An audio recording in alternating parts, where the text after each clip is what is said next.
on me? Is it cause I'm free and I got Malcolm X in my jeans? I got dreams like King Luther, shed blood like Kunsa. You ain't helping my people, I ain't got nothing to say to ya. I want all the smoke like hookah. Talking reparations, America won't be great until they give us compensation. I'm like, I'm the hottest right now. See a bunch of lames out here trying to jock on my style. They be doing too much. I'm the queen, it's too easy. It's like they all in Popeyes, how they be talking so greasy. I just sit back and laugh while these haters get mad. So nefarious how they don't want my pockets with cheddar. I tell them they can do better. These snakes in the grass can leave a bite on your ass, cause y'all be trusting too fast. I got my foot on the gas, other one on they necks. Dropping receipts on haters, you better show some respect. I'm never facing regrets, we only facing the threat. This is the sound of Eric Malcolm. It's a cut on the gas, other one on they necks. Dropping receipts on haters, you better show some respect. I'm never facing regrets, we only facing the threat. Running through every challenge like a relay, break no sweat. It's a cold game, so I got that blanket with me. Now that my people awaken, ain't no going to sleep. I do not play by my piece, this time I'm playing for keeps. You talking slick, but when I see you like them ends, we gon' meet. And I got gold all in my skin, God all in my blood, kings all in my circle. You touch one of mine, you son. They show no love for the queen, why they hating on me? Is it cause I'm free and I got Malcolm X in my jeans, and I got gold all in my skin, God all in my blood, kings all in my circle. You touch one of mine, you son. They show no love for the queen, why they hating on me? All right. Hello, everyone. Grand Rising. Thanks for tuning back in once again to the original Queen Ahmadiyyah Shakur show. I'm your host, Queen Ahmadiyyah Shakur, and this is your Sunday Vitamins. So as you're coming in, please feel free to go ahead and subscribe to the channel if you haven't done so already. Be sure to click that notification bell and click the word all so you're notified each time the Queen Goddess goes live. All right. So hello, Anonymous Void. Juju B is here. Anonymous Void says, MAGA must be stopped. I absolutely agree, beloved. I absolutely agree. All right. Juju B is here. Claudette, Emperor Rex. Vince, I am from the UK. All right. Let's get into it. G from the land. Nubia Ra is here. Okay. The Lone Warrior. We the people. Excuse me, Claudette. Pearly. All right. So shout out to all of my loyal worlds and everyone tuned into the Queen. I see you, Cherokee Descended Dale. Okay. Trisha. And a big shout out to my moderators because y'all know they be putting in work. Now, before we get started, let's have a brief word from my sponsor at 12 Tribes. Likes up, everyone. Please don't forget to like and share. Also, double check to make sure you're still subscribed to the channel, especially if you have not been receiving the notifications. Do not buy 12 Tribes on Earth hair growth oil and hair magic elixir unless you want super healthy, gorgeous hair that grows. They have a whole line of amazing hair growth products, including hair growth leave-in conditioner spray, hair growth shampoo, hair growth spray, and hair growth butter. I'm starting to sense a theme here. They include quality natural ingredients. They smell amazing, and you can see the results for yourself. So if you're looking for healthy hair growth for your natural or relaxed hair, try 12 Tribes on Earth today.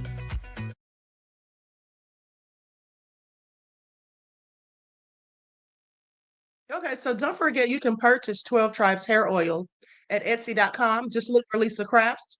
You can also find it at Walmart.com. Okay, so with that all being said, listen, there is a whole lot going on with this war. There is talk, okay?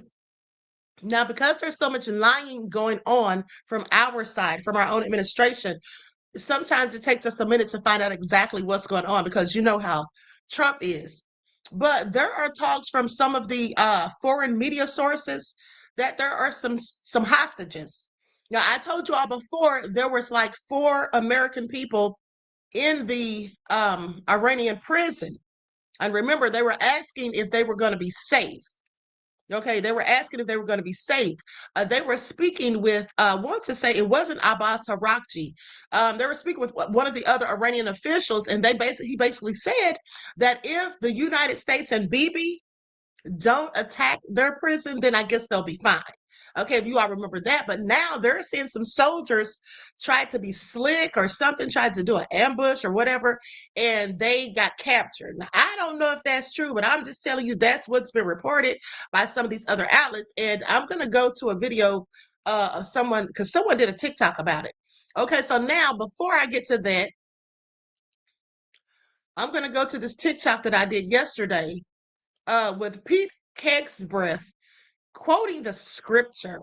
And I find it all just so cringe because this man's a whole devil.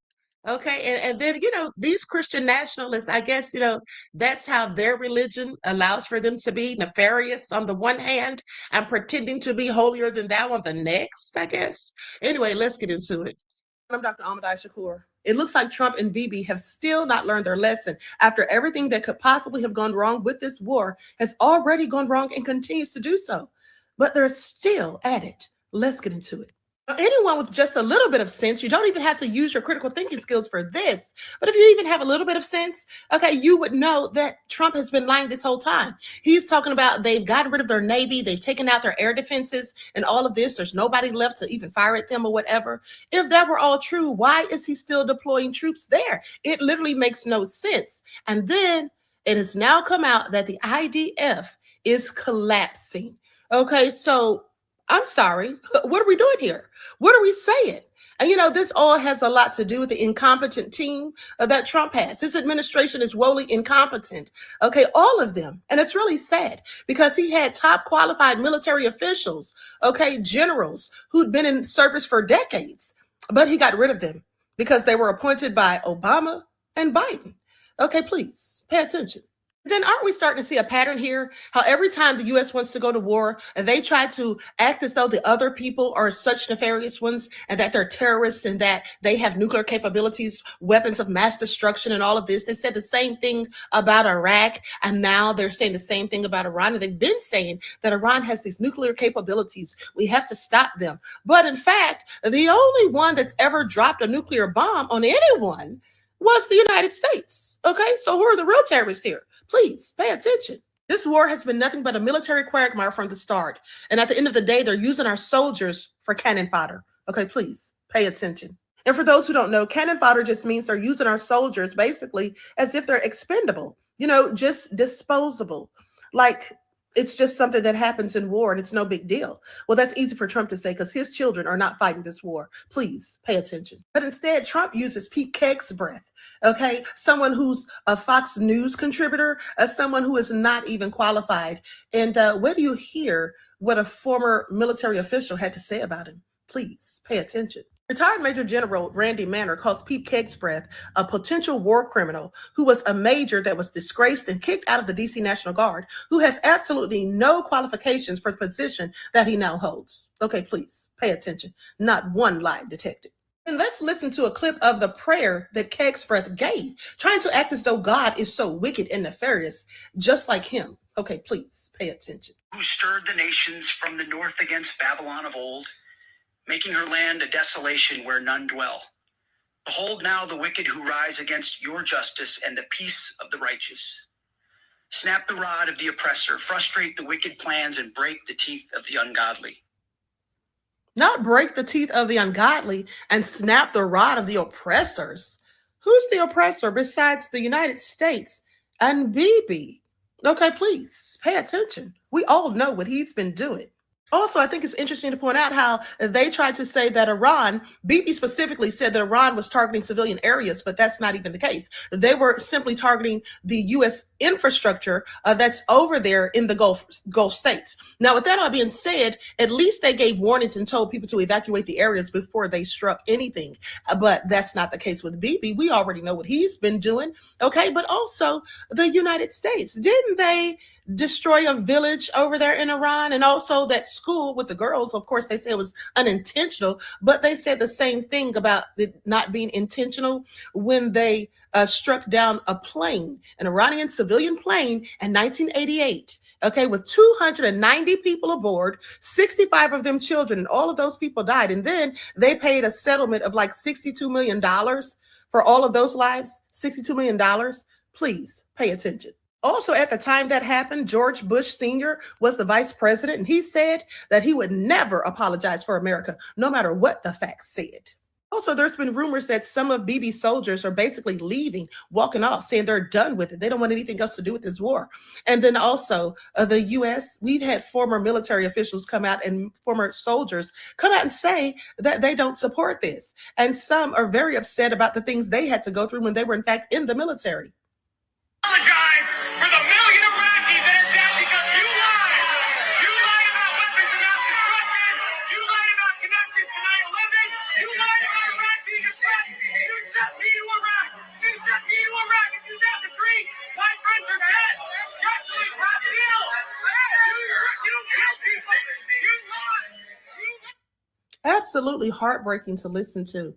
But we're supposed to let them demonize everybody else who they attack unprovoked. And then they make up these asinine excuses as to why they're doing so. I absolutely believe that this is exactly what Bibi's been waiting for, because he said it himself. He said for 40 years he's been waiting to go to war with Iran. And guess what? After waiting 40 years, he finally found a puppet and an idiot to do it. And that person's name is Trump. Please pay attention.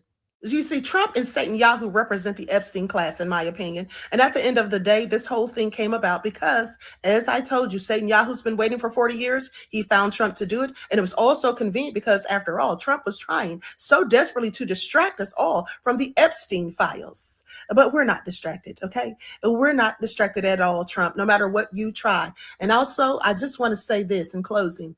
Trump, Satan Yahoo, and Pete Hegseth are about as wicked as they come. Their nefariousness only surpassed, in my opinion, by Satan himself. Please pay attention. Yeah. Okay, now, so, I thought it was very interesting. Hegseth gave that prayer, but I'm going to do you all a favor. And we're going to go to him actually giving the whole prayer and the little speech that he gave. Okay, I want you all to hear it. Now, Nice M10K says, Queen preaching the truth. Okay, the whole truth and nothing but the truth. So help her God. Okay, between this war and this Trump regime, the people are pissed. Yes, absolutely. And as rightfully so, everyone should be, because Trump is just so nefarious. He's making a bunch of crazy decisions. And now I think he's looking for a way out. Well, I'm not thinking, I know. He's looking for a way out. And he doesn't know which way to go. And Bibi is not cooperating with him, as is to be expected, because he doesn't respect Trump. He just used him as a tool in his arsenal. That's all, to get him to do what he wanted, to do his bidding. But he has no respect for Trump, and how could he? No one does. If you ask me, Trump has a bunch of butt kissers and yes men and women around him. But these people don't really have any respect for him. Okay, I mean, look at the way he carries himself. Who could? Okay, so Nice M10K, thank you for your kind words, beloved, and your contribution to the channel. I appreciate you. Peace, love, and blessings. Now we're going to go to Hegseth saying this prayer, and then I'm going to go to the new video that Iran put out, okay, with even more subliminals, and we're going to check into that, and then we'll get into some more of the updates.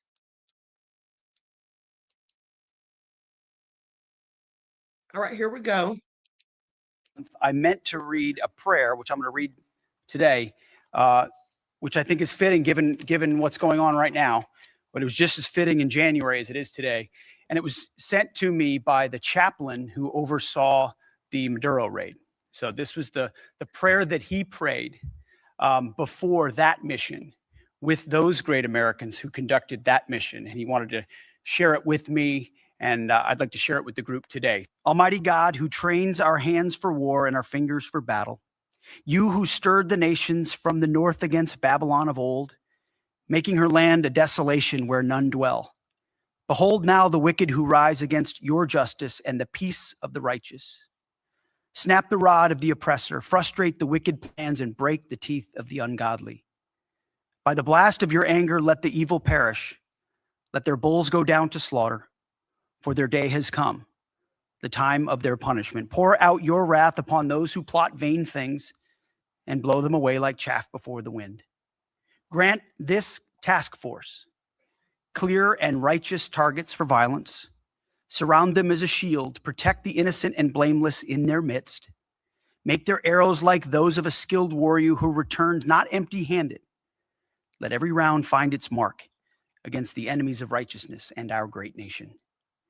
Give them wisdom in every decision, endurance for the trial ahead, unbreakable unity, and overwhelming violence of action against those who deserve no mercy. Preserve their lives, sharpen their resolve, and let justice be executed swiftly and without remorse, that evil may be driven back and wicked souls delivered to the eternal damnation prepared for them. For the wicked flee when no one pursues, but the righteous are as bold as a lion. We ask these things with bold confidence in the mighty and powerful name of Jesus Christ, King over all kings, and amen. Amen. And may the righteous be as bold as a lion. May we pray such prayer for our men and women in harm's way right now, to think that such Americans exist on our behalf, on behalf of the American people. And that is certainly our prayer for them today. Okay, Pete Kegs, Brett, I want y'all to pay attention. The devils really think that they're righteous.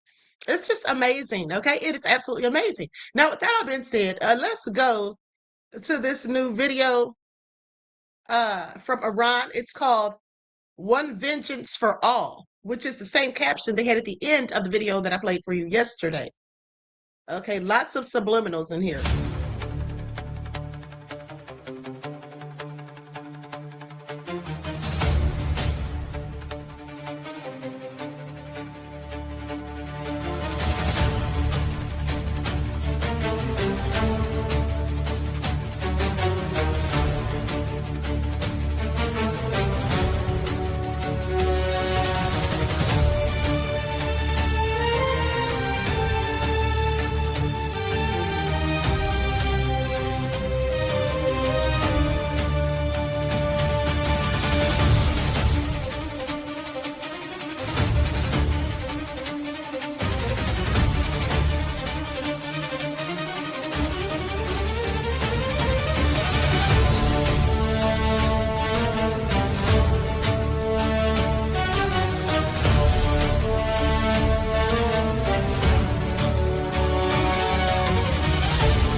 Okay, so as you can see, there were lots of subliminals.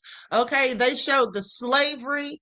And if you notice, they had like a black king in front of the slaves. So it's like depicting how we went from kings and queens to slaves, okay, basically. And then did you all see the silver wrist? And it said America's gift. Okay, that was clearly, hold on. I think I have some screenshots of this stuff. Likes up, everyone, please like and share. Thank you in advance. Okay, here we go. I do have some screenshots.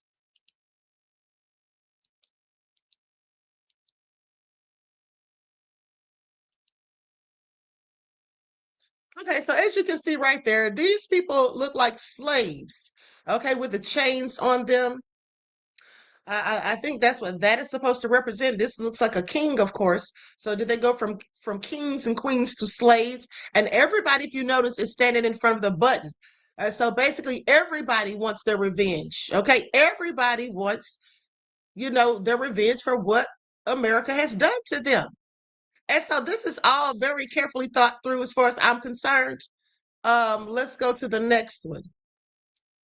This is the one I was talking about. This is clearly handcuffs.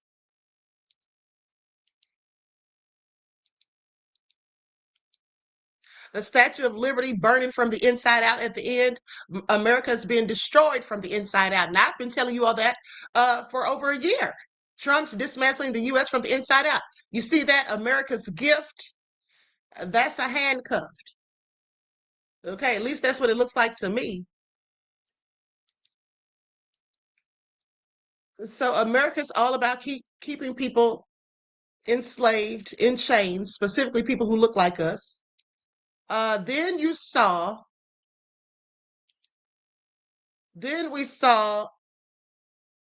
Flight 655. That's the same incident that I told you all about that happened July of 1988. I want to say, let me make sure. July the 3rd of 1988. Yeah. Okay, the flight where I told you they shot it out of the sky. Iranian civilians, flight 655 had 290 people aboard. 65 of those people children. Okay, so I was just telling you all about that yesterday. So that's interesting. And also, here's something that was very significant as well. Because I think that some people don't even know about this lady. Hold on, did I screenshot that?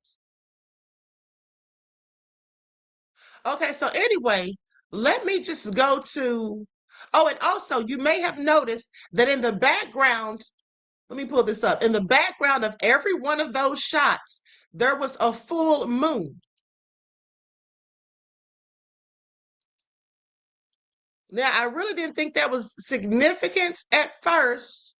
Okay, and also this right here, today's lesson, Homeland, that's the Manab school, of course. But I really didn't think anything significant about the moon being full. I noticed it, of course, because you know that I pay attention to the lunar cycles and all of that. But then what made me think it must have been significant is because at the very end of the video,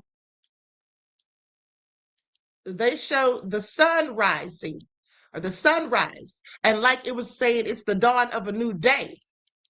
Okay, like a new day is coming.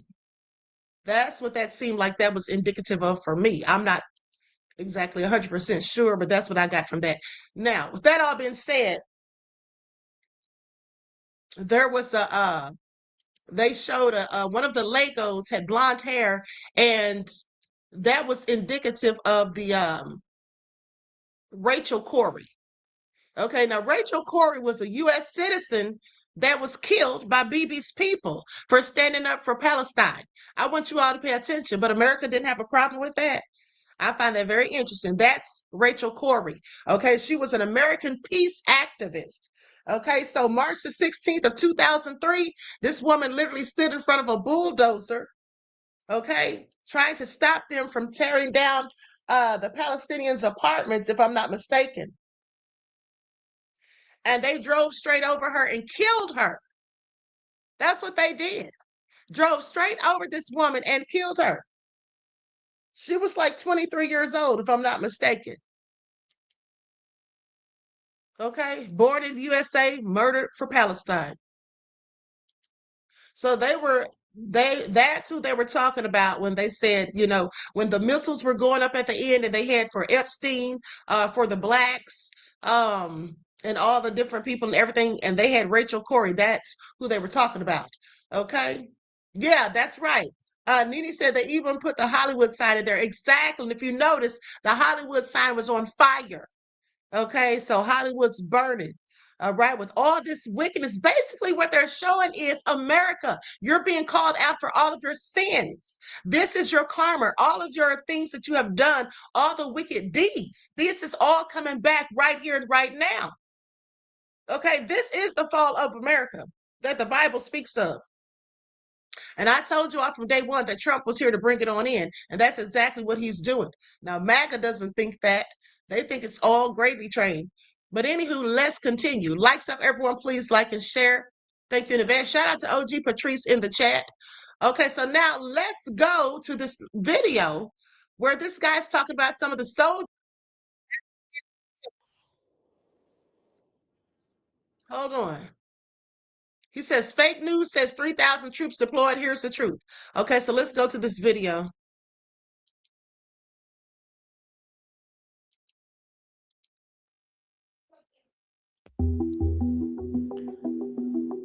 right, listen, guys. Fake news has reported that 3,000 of the 82nd Airborne United States military has been deployed into Iran. What they're not telling you is the fact that we've had soldiers over there, and soldiers have been captured, and soldiers have been killed. It's already been confirmed on Iranian TV that, get this, 173 of the United States' finest Delta Force have been captured and taken into POW camps, and many other infantry killed because they had the bright idea to try to do an ambush attack on the Strait of Hormuz and try to take it from the IRGC fighters, who are Iran's best, and they were waiting, lurking in the balance, and they ambushed our guys and killed them or took them to POW camps. All right, Iran's not messing around. They already broke Israel's air defense. Okay, they got a precision drone called an Arash 2, and this thing destroyed the Ben Gurion airport in Israel totally. So they're in total fight back mode, and they're not doing bad. But see, we're not gonna get that news. We're gonna get, oh, United States, business as usual. They're over there kicking ass, taking names. Nah, pretty soon it's gonna be the other way around. Okay, and that's just Iran. At some point, we have to start being concerned about our own safety over here. You know, because now you got oil refineries going up in flames. Valero in Texas goes up in flames. A million-acre plant fire in Nebraska. Okay, no one's talking about the fact that Hawaii is underwater and continuing to go underwater. There's about to be no more Hawaii. And then as they're going down, 40% of that water is septic. So poop, damn, they got to go down in their own shit.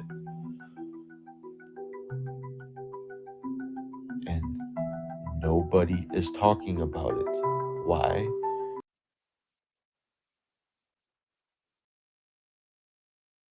Okay, I'm going to stop him. He was talking a little bit slow, putting y'all to sleep, I'm sure, but I was letting him cook because I was trying to get these other reports that I forgot. How did I forget? Okay, I was going to tell you all about this yesterday. I was going to come back, but I got busy.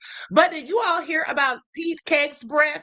How he blocked these soldiers, okay, these black soldiers from getting promotions, okay, and then also how Trump didn't want to stand next to black soldiers.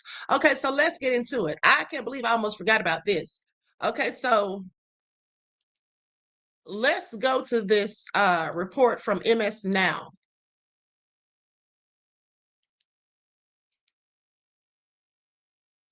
And listen, that whole thing that he said about the soldiers being captured and some of them killed.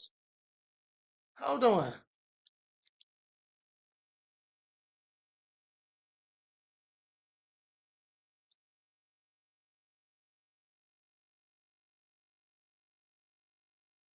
Hold on, beloveds. Here we go.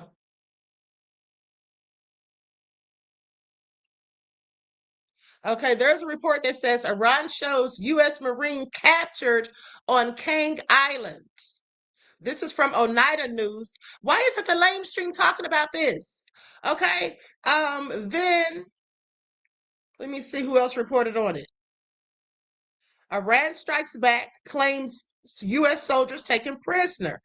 Okay, that was from 2 weeks ago. But these other ones are from yesterday. These are all from Oneida News. And I find it interesting that the U.S. media is not saying anything about any of this. At least I haven't seen any reports on it. If you all have, let me know. But remember, I did tell you all about 2 weeks ago that there was likely some hostages. I did a whole video on it. It was 2 or 3 weeks ago. I told you all that there was speculation that there were some hostages, if you remember. So anyway, Iran shows U.S. Marine captured at Kark Island. Now remember, they were supposed to be going after Kark Island. So what I'm going to do, let me just take this off the screen real quick. Let's go to this report. Captured at Kark Island. Wow. Okay, I'm going to pull this up. It's like a 4-minute video. And what is Trump's not even coming out giving a speech on this, not even addressing it. And also that guy said that some of these people have been listed as dead, but they're really hostages. Now I don't know if that's true or not.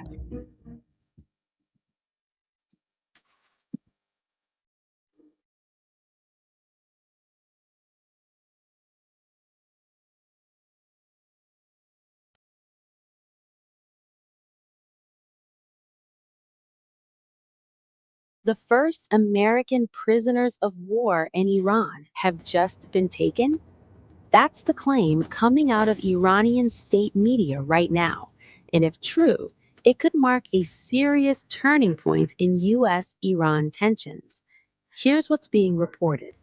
Iranian news says a group of U.S. Marines attempted a landing operation on Karg Island and were captured by Iranian forces during that operation.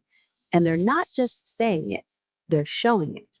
The footage being aired includes night vision visuals, soldiers moving under darkness, flares lighting up the sky, and figures in full tactical gear. There's also a segment showing a man in a casual t-shirt, his face blurred, presented as one of the captured individuals.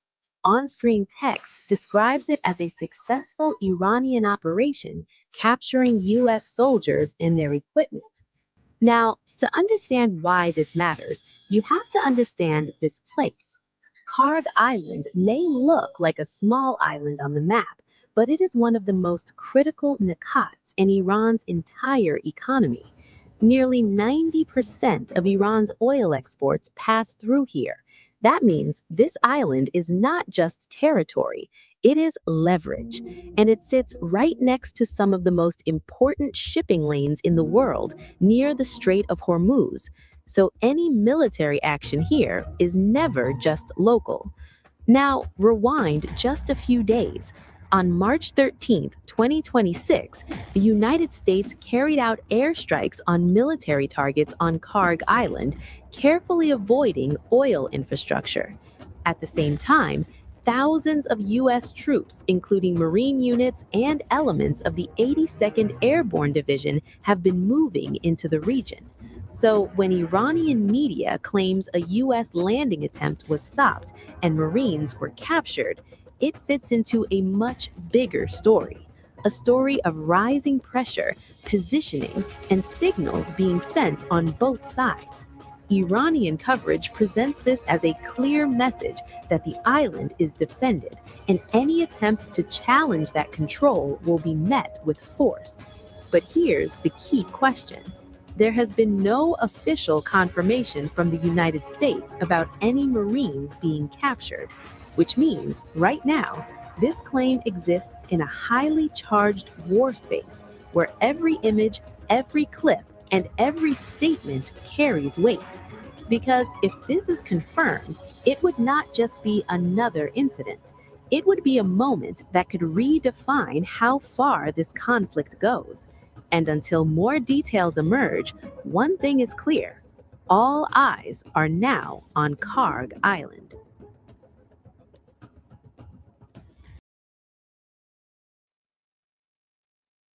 All right, so very interesting.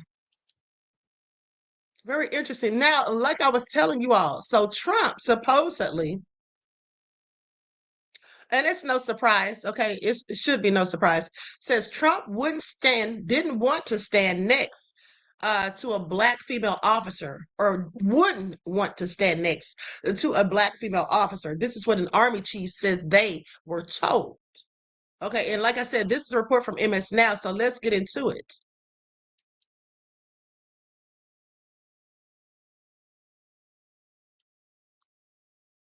Here we go.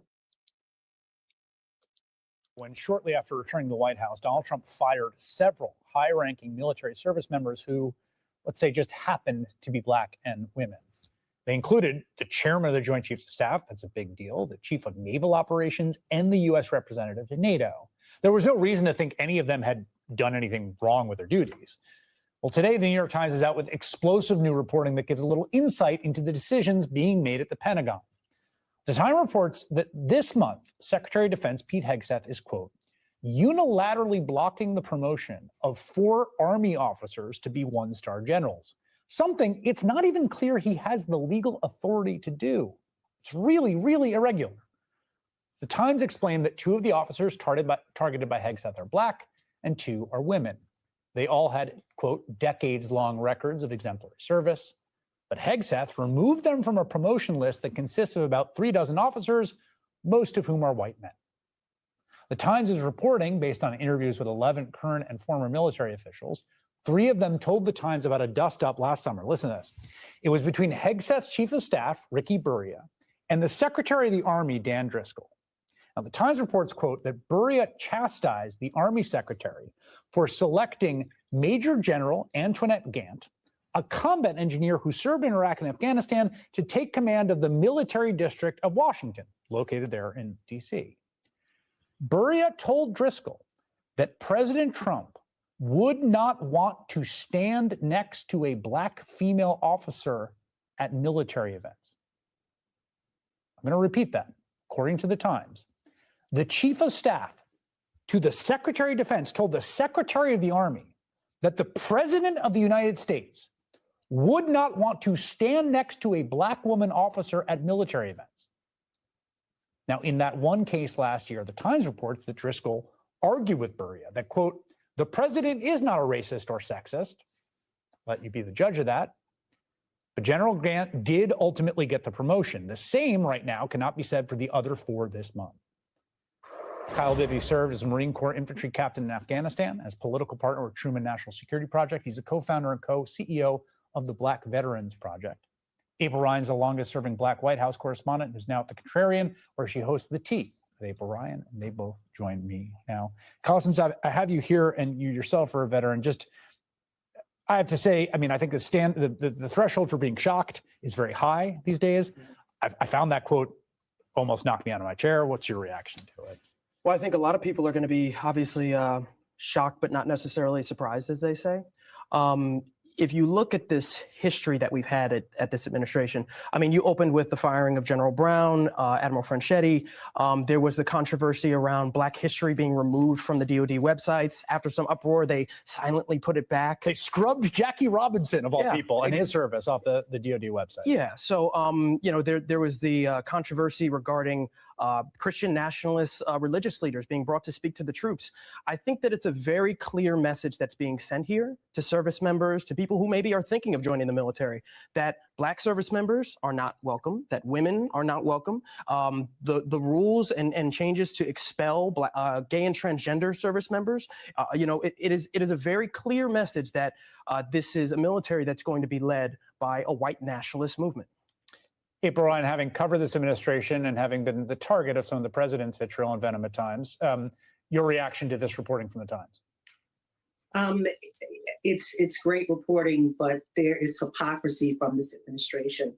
If we just look back a couple of weeks ago, Condoleezza Rice, who at one time happened to be then President George W. Bush's one of his chief confidants and Secretary of State, and also in the intelligence community, happened to be at the White House recently.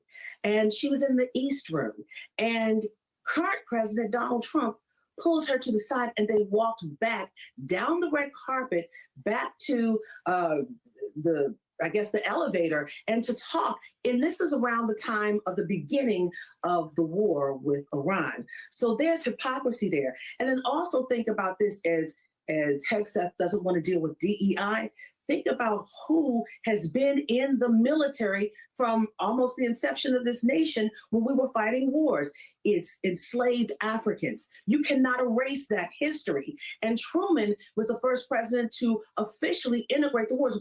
African Americans have been fighting in U.S. wars since before the Civil War. So they need to get their history right and figure out what they're going to do, because you can't change this history. The facts are the facts. You know, it's striking to me, and I don't want to overstate the case about the U.S. Armed Forces, but it does strike me that in a country that can be very segregated in many ways, if you just look at like the demographics we have in residential segregation, education, that to April's point, you know, it was one of the first institutions to be desegregated in the United States. It was one of the early civil rights fights in the 20th century before the sort of peak of that civil rights, those desegregation fights in the 50s and 60s. That it also has been kind of a, you know, a model of pluralism and integration and sort of multiracial coming together, and to watch what Pete Hegseth is doing to it just seems so anathema to them. Yeah, you know, I think there's, you know, that old saying, accusations are confessions. You know, Pete Hegseth comes into this saying, oh, he's going to depoliticize the military. It's the exact opposite of what these people are doing. They are, again, interested in a white nationalist project. And unfortunately, you know, it really is, it undermines really the centerpiece of military history. As you said, one of the first institutions to desegregate, U.S. military. People generally view the military as a place where meritocracy. Listen, here's the thing. If they don't want Black people in their military, don't get in it. Do yourselves a favor. If they don't want Black men and women in their military, then do yourselves a favor and don't get in it. And if you're in it, get out. Because why would you even want to work or be in the military under this ridiculously corrupt and nefarious administration who's involved in an all-out war that shouldn't even be happening, okay, on the behalf of another country, not even our own? Please pay attention. Okay, so please, honey, I would just get out. All right, cut my losses. Because one thing about it is I don't ever want to be someplace where I'm not wanted. Okay, that's what I don't.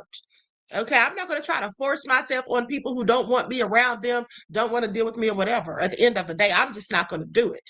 Okay, now with that all being said, listen to this, because what I find interesting is now, and I told you all this was going to happen once in the chat, because I know you all should remember.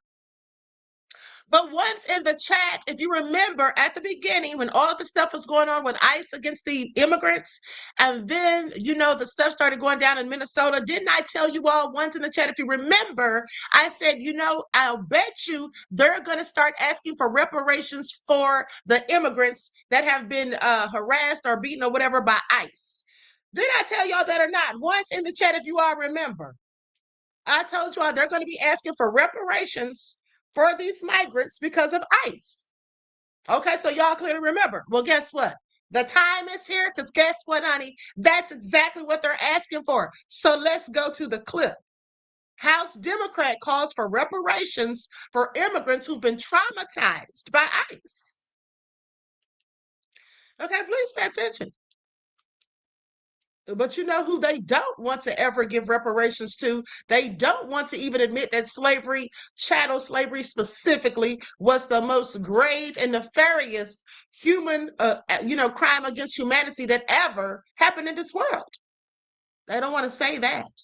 Yeah, they don't like the wording of it all. Please pay attention. Lays it out really well when she talks about reparations. And we also need offensive actions around prosecutions. We need real accountability, because at the end of the day, the people that have been inflicting this harm need to be prosecuted. They need to be brought before us, and they need to be held account for the trauma that they have created. And we are going to have some form of reparation for the kids and the families that have been traumatized through all of this. Pramila Jayapal lays it out really well when she talks about reparations.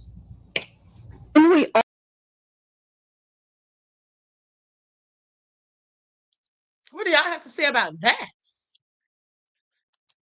What do y'all have to say about that? I mean, everybody asking for reparations at this point. But I guess we're the last ones. Okay, I guess we're the last ones. Now, listen to this. Iranian weapons and Navy being destroyed in operations, according to Trump. Now, this was reported by Iran International News. Okay, this is Iran reporting this. And so it goes on to say American forces are targeting Iran's weapon stockpiles, missile and drone production sites, and naval assets at an unprecedented scale. They say this is what Trump said Friday in Miami. We're crushing Iran's weapon stockpile and destroying their missiles and drone factories at levels nobody ever thought was possible. Why would anybody be thinking about it, Trump? Okay, and turning the defense industrial base into nothing. Iran's Navy is gone. He says that every day. Okay, I'm convinced. It's all sunk at the bottom of the Gulf and elsewhere. Did you see the attack submarine that we have going after one of their boats? It was called the Subliminal. Okay, it was the pride of their fleet. But this attack submarine goes like 60 miles an hour, they say. I never saw anything, and it caught them in about 2 minutes. And that was the end of Subliminal. He is so braggadocious and just lying. Just lying. Okay, none of this is happening. Okay, I doubt any of it's actually happening. Washington's sanctions waiver introduced during the Iran war to ease oil supply pressure is channeling discounted crude away from China and toward India, strengthening energy ties with New Delhi. Now, in response to Operation Epic Fury, Tehran turned to asymmetric leverage, relying on its capacity to disrupt shipping through the Strait of Hormuz and drive up global oil prices. Now, I want you all to pay attention, because who just said that they resorted to asymmetric leverage? That's what Iran said. Okay, and who told you all first? You heard it here first, that they were using asymmetric warfare. That's what I told y'all. So anyway, I'm just saying they just confirmed it, but let's continue. Now, anticipating, and the reason I say that is because just yesterday I saw this video, and I think this guy was a veteran, or I think he was military, former military or something, but he said that Iran was not using asymmetric warfare. And I'm like, yeah, they absolutely are. What's he talking about? But that's what he said. But Iran just said it themselves. Okay, they said asymmetric leverage, same thing. Now, that all being said, anticipating market vitality, the U.S. Treasury issued a targeted sanctions waiver designed to stabilize oil markets while preserving financial pressure on Tehran. Yet, as the waiver framework evolved from an Indian-specific mechanism into a more generalized policy, it continued in practice to serve Indian refiners, redirecting sanctioned crude away from China and toward India. Now, the Russian test case. They say on March the 5th, Treasury issued a waiver allowing Indian refiners and Reliance Industries to purchase already produced Russian crude cargoes that were on the water. Now, when Treasury expanded the waiver on March the 12th and 13th, Indian refiners remained the only significant buyers of the authorized Russian barrels. Now, the expansion continued to apply only to cargoes already on the water, did not restore formal banking channels, and did not lift underlying sanctions. Now, Miyad Maliki, a former U.S. Treasury official, described General License U as authorizing the commodity transaction, saying it says nothing about payment. The license permits the sale of oil, but does not restore banking access or create a formal payment channel. That distinction allowed trade in physical barrels while preserving financial pressure. Okay, so I'm going to scroll down. Now, here's the part that I thought was real interesting, because I'm just going to share this on the screen so you all can see it, because they talk about the NWO, and y'all know what I'm talking about if you've been following and paying attention. The new blank, go to the drive-thru to make your order. Okay, y'all see this right here? That's what it says. I hope you can read it. It says the new blank, you know what? Okay, so the NWO. It says early in President Trump's second term, Washington sought to reshape the global order. India was expected to become a counterweight to China, and Iran was given a chance for realignment. Neither objective materialized at the onset. India's role remains limited. Negotiations with Iran collapsed, and a 12-day war followed. Trade and tariff disputes further complicated the restructuring effort. Now, Washington's technical support of India's energy role may carry implications beyond temporary oil supply management. Pact Silica realigns industrial supply chains. The waiver framework redirects sanctioned energy flows. Together, they position India within the technological and commodity axis of great power competition. Now, this suggests a second, more structured attempt to reshape the global order. With India on board, the decision variable becomes whether Operation Epic Fury generates sufficient leverage to push Iran away from its long-standing partnerships with Beijing and Moscow. A realignment toward Washington could be the tipping point in the consolidation of this new order. Okay, so I want you all to pay attention. So basically what they're saying is they're trying to get this NWO going, and Iran is a problem for them because they're not going along with it. Did y'all catch that? Talking about a realignment. Iran's causing them some issues. Okay, are y'all paying attention? And also, this is part of a global reset. Okay, all of this stuff crashing down, economy, all these things going wrong, gas prices going up, groceries and everything, and the risk of famine and all of the things that's going on. Them talking about light pollution, all this weird stuff they're now bringing up out of the blue. This is all likely part of the global reset. Okay, because they got to break things down so they can build it back up the way they want it. And has anybody bothered to take a look at Project 2026? Okay. Now, I'm going to be going over that probably sometime this week. Okay. So anyway, likes up, everyone, please like and share. Let's continue.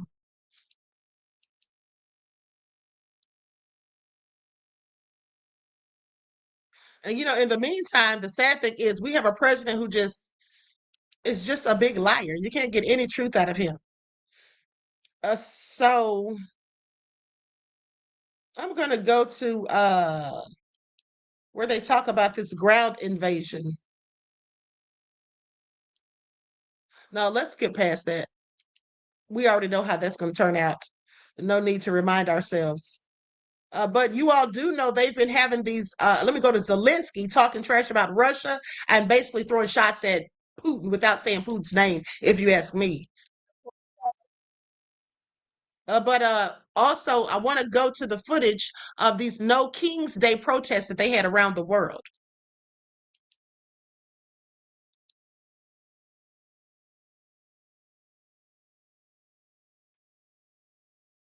And then they share these drones with the Iranians, and then they use these satellites and share, and then Iranians attack bases of UK, United States, or Middle East partners of the United States, by the way. You believe Russia is actively helping Iran target American forces in the Middle East right now? I think that in Russian interest to help Iranians, and I know that they share information. This is what we know. That's why if I get not once the information from my intelligence that they make images of American base, I mean this is the answer. Do they help Iranians? Of course. How many percent? 100%. He said, how many percent? 100%. Of course they are.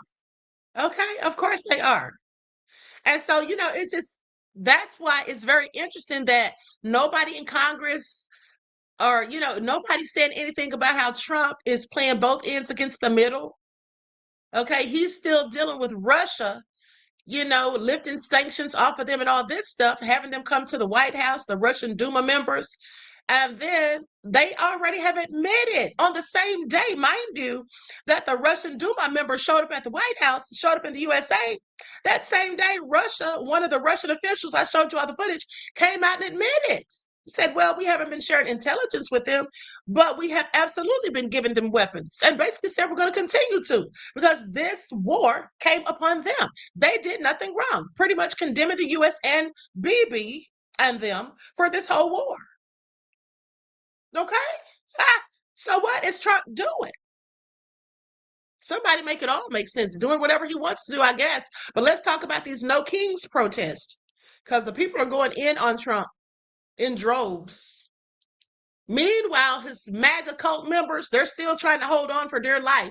Okay, they just don't want to admit that this is all an epic fail, not epic fury. And they don't want to admit that they were wrong and that Trump lied to them. They know he lied at this point.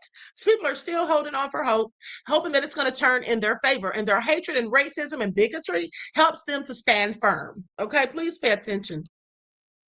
King's protest has been a huge success. It's the largest one yet, with over 9 million people estimated to be participating across the entire world. But a small group of Trump supporters were caught on camera showing up to one of these protests, trying to incite violence. Take a look. Don't touch me. Don't touch me. I'll hurt you.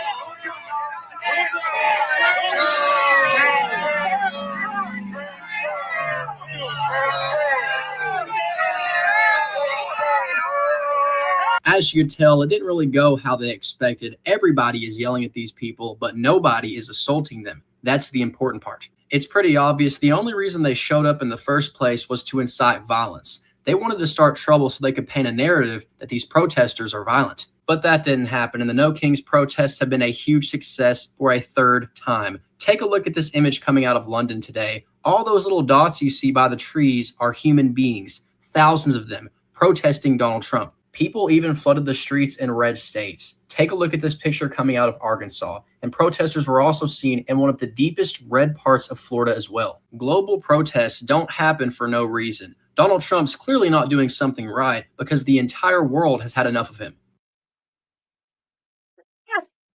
He said he's clearly not doing something right because the entire world has had enough of him. That's all true. Okay, that is all true. Everyone is sick of him at this point. We're out here because we feel that the Constitution is under threat. Every language, every age, every race, every culture has a language of freedom.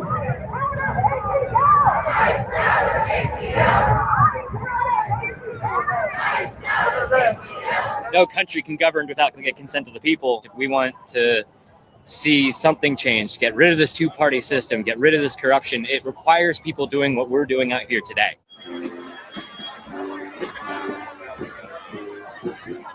This time he's got no guardrails. He made sure of that. And he's doing whatever he wants to, whenever he wants to, and it's ruining everything.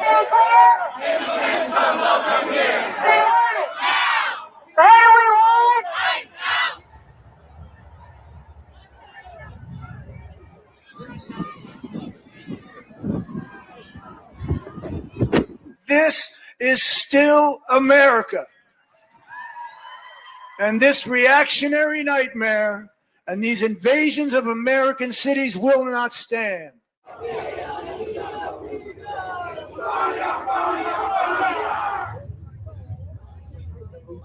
I protest all of Trump's illegal, immoral, reckless, and feckless, endless wars. Y'all see that? People are upset. Okay? And that's right. He said that Trump has no guardrails this time. This is the sad truth. He is 10 times worse.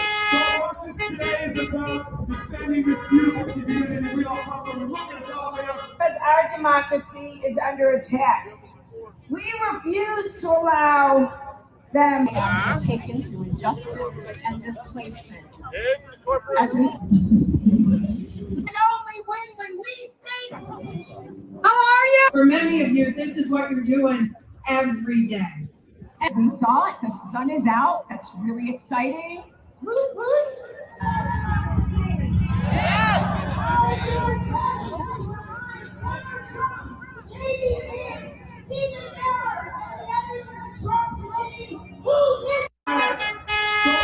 Today is about defending this beautiful community we all come from. Look at us all.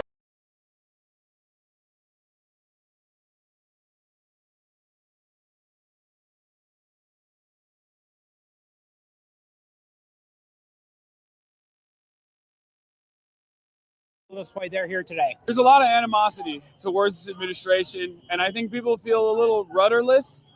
So events like this bring a coalition of people that have maybe some shared resentment, but also key issues that they care about. I'm here because I can't express how much I hate Donald Trump. And I think that he's just ruining our country. Demonization of internal enemies, glorification of violence and cruelty, appeals to a mythical past and racial superiority, intolerance of dissent, and unquestioned allegiance to the leader.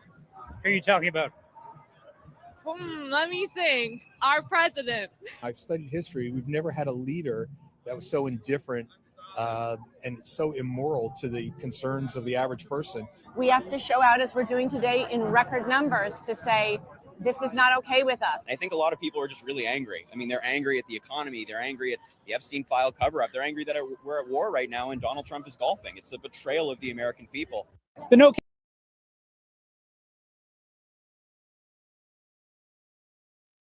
Okay, absolutely no lies detected. Okay, you hear what these people said?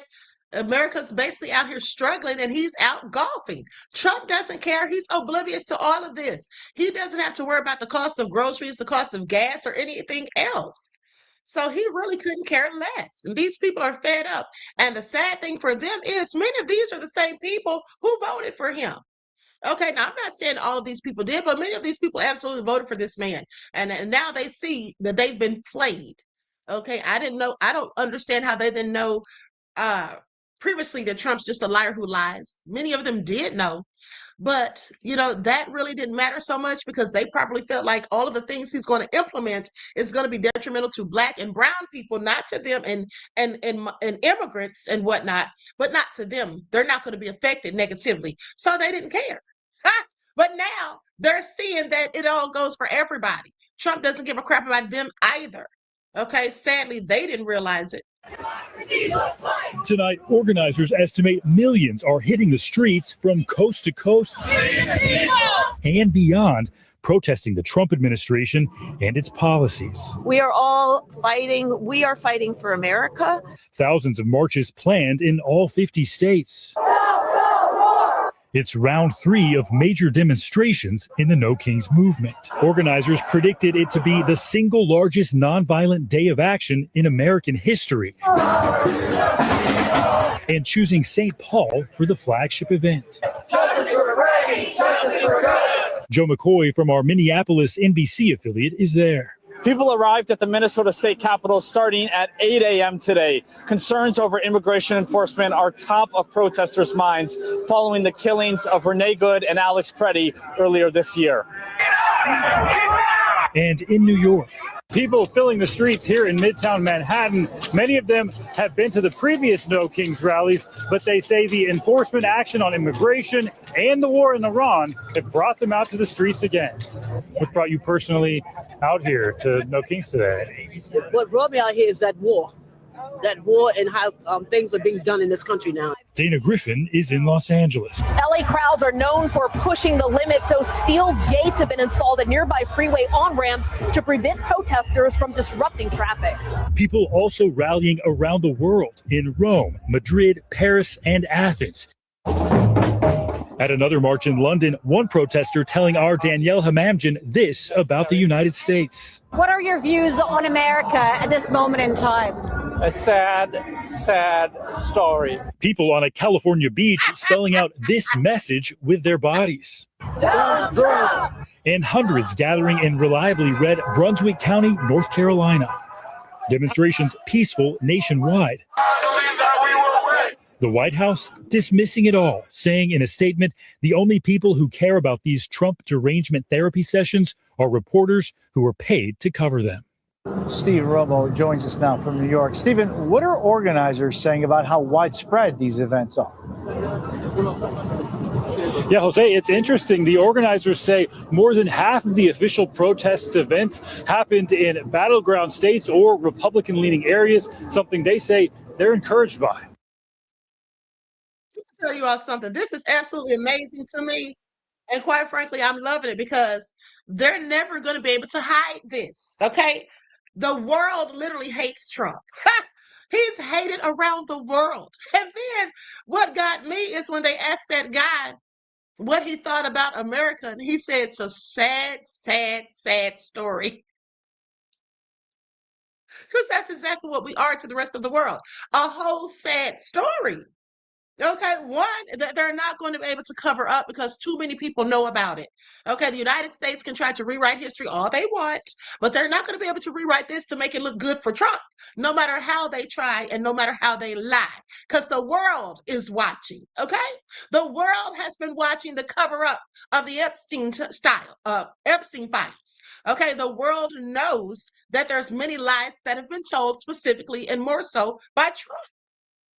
Okay. This is the curtains are opened and everybody's peeping in the window, okay, to see exactly what's been going down here in the divided snakes. Now, this protest right here, I think is very interesting. Now, I was trying to figure out exactly what they're trying to portray, and it looks to me like they're possibly, exposing the names of people on the Epstein list or in the files or something. But the first name they have is Donald Trump, Alan Dershowitz. These women are dressed like that show that I have told you all about watching, because I said the stuff from there is going on. This is what America's turning into, The Handmaid's Tale. Okay, so let's get into the footage. Likes up, everyone, please like and share. That's right. Poetical Wind said the age of Aquarius. Exactly. Okay, all truths are being revealed. You cannot continue to hide everything. Now, mind you, I muted this because there's music in the background. But look at these names that they're carrying. Donald Trump, Prince Andrew, Elon Musk,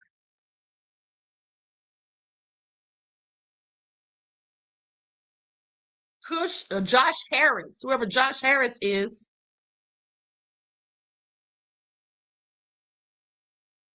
Richard Branson. We just talked about him last week. Woody Allen, Steve Tisch, Glenn Durbin, Jack Lang, David Greenberg.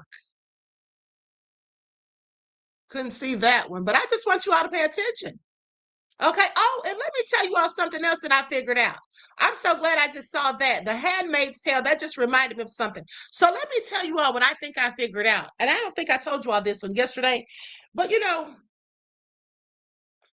about how they overturned Roe v. Wade and how it's illegal for people to get rid of unwanted pregnancies or what have you.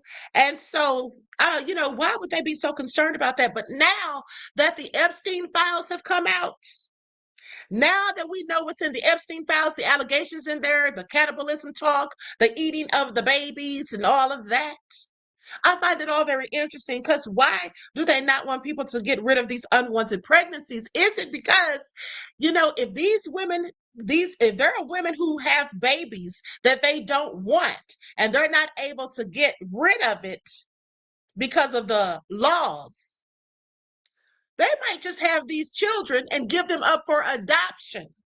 And we all know that adoption agencies, child protective services, these organizations have been said to have been involved in the trafficking of children.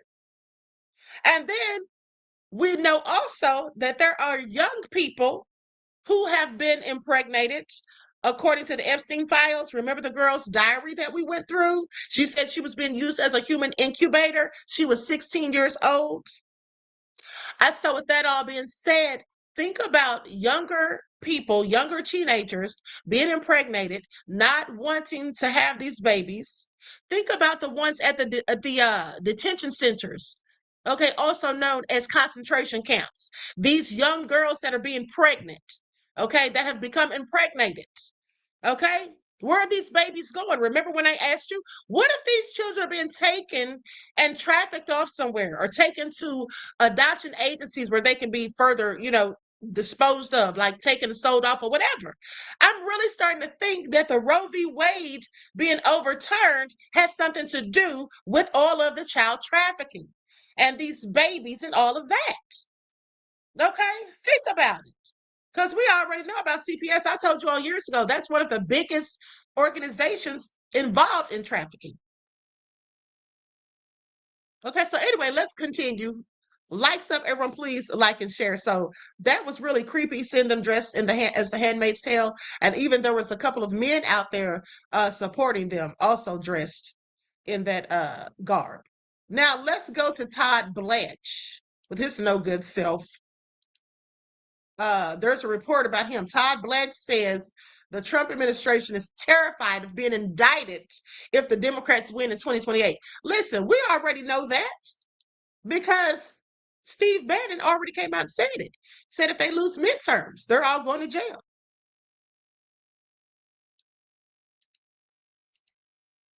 The entire administration is terrified of being investigated and indicted if the Democrats win in 2028. Check this out.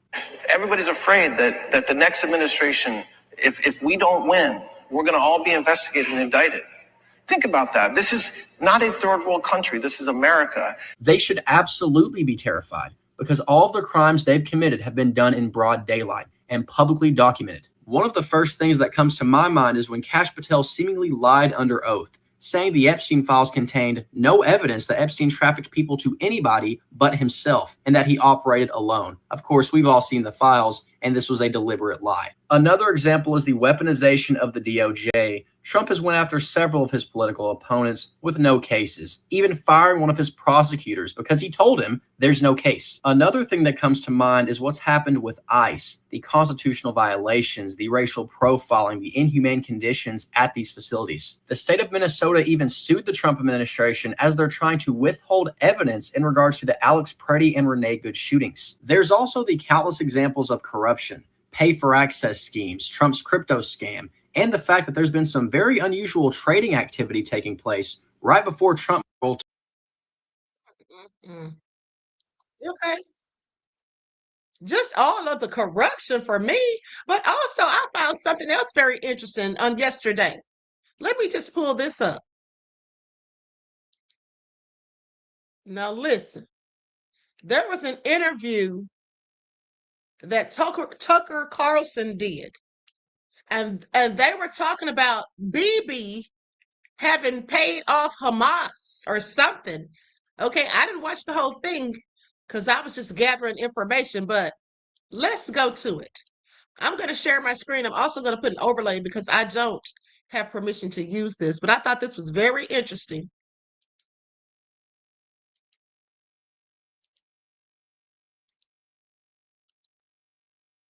You've probably seen this interview with Mike Huckabee, the US ambassador to Israel.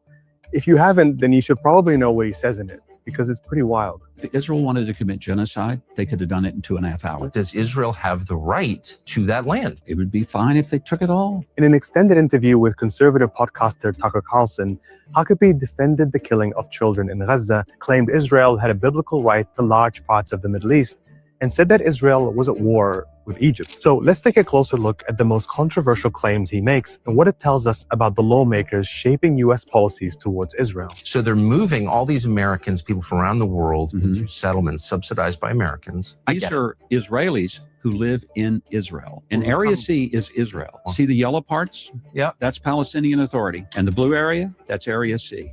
Yeah. Area C is Israel. And Israelis can live in Israel. Under the 1993 Oslo Accords, Israel retained security control over 60% of the occupied West Bank, known as Area C. But this didn't become Israeli land. It's occupied Palestinian territory. And under the Fourth Geneva Convention, it is in violation of international law for an occupying military power to transfer its own population into someone else's territory. Israel has violated this even by the US's own position. Today, more than 700,000 Jewish settlers live in illegal settlements in the West Bank and East Jerusalem. Area C is not even part of Israel according to Israeli law, so it's bizarre that a US ambassador would claim it is. You said you think thousands of find it all interesting. Hold on, that's not the one that I was talking about, but let's go to this clip of Satan Yahoo talking, and then I think I have that Tucker Carlson interview clip. Pretty sure I have it. Hold on, here we go. Let me put my overlay back on here. Netanyahu was all the time helping Hamas to survive. He arranged for Hamas to receive $35 million every month from Qatar. Suitcases of money was given to Hamas under the request of Benjamin Netanyahu personally. And because the Qatarians knew him from the beginning, they were asking him to send them his requests in writing because they knew that he's going to lie in the future. He allowed more than $1 billion to be transferred to the hands of the Hamas because he believed that he can control the level of hatred. Your strategy was sustain the extremists, weaken the moderate. This exploded in our faces in the most brutal way on October 7th. Netanyahu. Now, what do y'all think about that? I mean, I'm not surprised because I already heard that as a rumor. Okay, so what do y'all think about that? All right. You know, this is why I be talking about false flags. I find that all very interesting. So, allegedly paying them off. There were actually some people who already said that, though. Please pay attention. Okay, now let's continue. Just the nefariousness of it all. Shoshana said he's attacking his own people to justify his nefarious behavior. Yeah, that's been alleged for quite some time about him. Okay, that has been alleged for quite some time, and he's pretty much known. And if you all remember, I showed you all the receipts. If you all remember, I Googled it one day and asked if there was a history of them doing that, staging false flags, and basically, yes, it's what it said. Epstein class fight the Epstein war. Earlier today, I wrote a letter to the Prime Minister telling him to take action to stop the war in Iran. It is causing a lot of suffering overseas. It is causing a lot of economic pain to working people here in Canada. And not a single Canadian should ever be put in harm's way to try and defend Donald Trump's foolish Iranian war. And I'll go a step further, and I'll say no American either. No American child from the blue collar or the middle class should have to die in Iran. Let the Epstein class fight the Epstein war. Let the... Well, I have to agree. And I'm just glad that everybody's calling them the Epstein class because that's exactly what they are. They should have to forever bear that shame. Okay, since they didn't want to do it, the ones that didn't want to do anything about it and those who participated in it. Oh, this is not an award. Oh my God, I absolutely support the President of the United States of America. I'm at CPAC in Dallas. It's the biggest conservative conference in the country. And lots of people here are talking about the war in Iran. Trump is not speaking at this event this year, but in the past, when he has spoken here, he's talked a lot about not starting new wars. When it comes to Iran, how do you feel about that? I'm not happy. I'm not happy at all. I mean, President Trump ran on no new wars. I feel like we've been opted into a war that shouldn't be ours. It should be Israel's. We want to say, Mr. President, thank you. Thank you for helping Iranian people. What do you think of the war with Iran at the moment? Unfortunately, I think it's necessary. You do? Yes, and he's the only president that had the backbone to take it on. Do you believe that Israel forced the U.S. into this war? Absolutely not. Donald Trump does what Donald Trump wants to do. I don't think Trump is really controlled by anybody, as much as everyone would like to control him. But I do question some of the things when it comes to, are we just going to bend over everything for Israel, you know? What do you say to some Republican people who say, well, this is... I want you all to pay attention to how when the two people mentioned BB's people in the blue and white flag, when they mentioned those people, immediately they cut. Did y'all notice that? Immediately they cut when they mentioned them. Okay, when they mention those people, they immediately cut. Okay, Measurement says, did you see the mayor of Israel crying and going off? And Netanyahu, I didn't know they call him Lord. He was like, we can't win this, Lord. No, I don't think he was calling Satan Yahoo Lord. Maybe he was talking about the Lord in the sky. I don't know. I hope he wasn't calling Satan Yahoo Lord. But the bottom line is, yes, these people are crying out. They're all, like many of these people have turned on him. Many of these people are going off. They're very upset. They are fleeing and everything. So yeah, absolutely. Absolutely. I have seen many of them crying, beloved. Okay, it's all gone bad. Now, the people, and some of these people were absolutely backing him to begin with, but now that they see it's destroying their homes and all of that, and they're having to flee and bombs bursting in the air, yeah, it's a whole nother story now. Thank you for your insight to the topic and your contribution to the channel, beloved. I appreciate you. Peace, love, and blessings. But not the major sitting there crying. And that's what I'm saying. And you know why the major is likely crying? Because not only are they losing this war that they were so sure they could win with the assistance of the United States, but also because their soldiers are just laying down their weapons and walking away. That's what's been reported. The whole military is literally collapsing, and some of these soldiers are refusing to even continue to fight. How bad is that for them after all the tough talk that they engaged in, him and Trump? Israel's war. It shouldn't be America's war. That's not so. Israel is God's people. Those that bless Israel will be blessed. Those that curse Israel, they better watch out. Do you feel disappointed in the president? Sure. Do you still support him? I want him to succeed. I certainly do. I think it's to be determined on, if I can remain to support him. We'll see how the next 6 months go, and we'll see what happens. Are you concerned that this war drags on? Absolutely. Absolutely. We hear the phrase America first. Let's put America first. And I'm concerned that this isn't putting America first. This is not a war.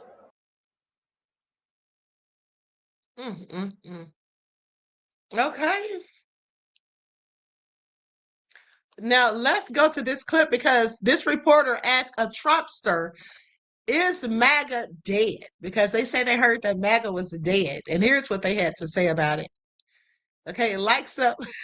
Claudette said, stop lying. I know, right?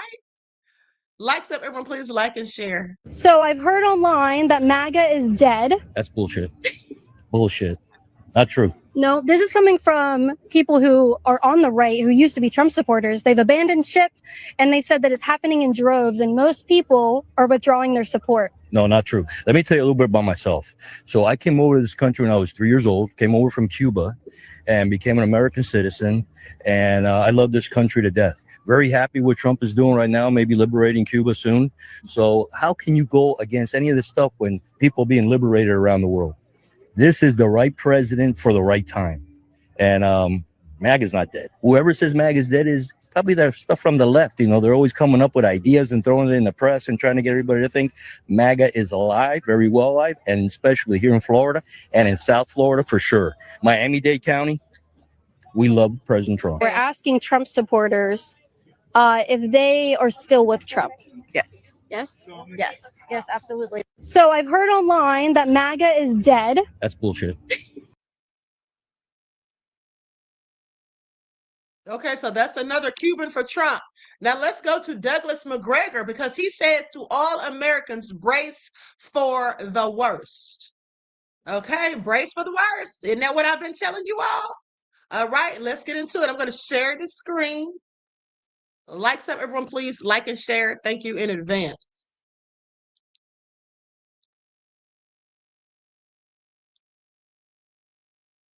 MAGA swears Trump's doing the right thing. We'll see. Keep in mind that President Trump, whether he cares to admit it publicly, faces humiliation nationally and internationally. Now, why is that the case? Because he's grossly miscalculated, grossly underestimated the challenge that he took on when he decided to attack Iran. I think he listened to a lot of vacuous promises from the Israeli side. The Israelis tend to feel contempt for the various Muslims and countries that surround them, which is a very bad thing. I think he bought the argument that this would be quick and dirty and that he could somehow or another profit from it. He now knows that's not possible. So, you know, this is back to what does he do next? And I think his instincts are saying, I've got to double down and smash Iran. I've got to rub their noses in the dirt.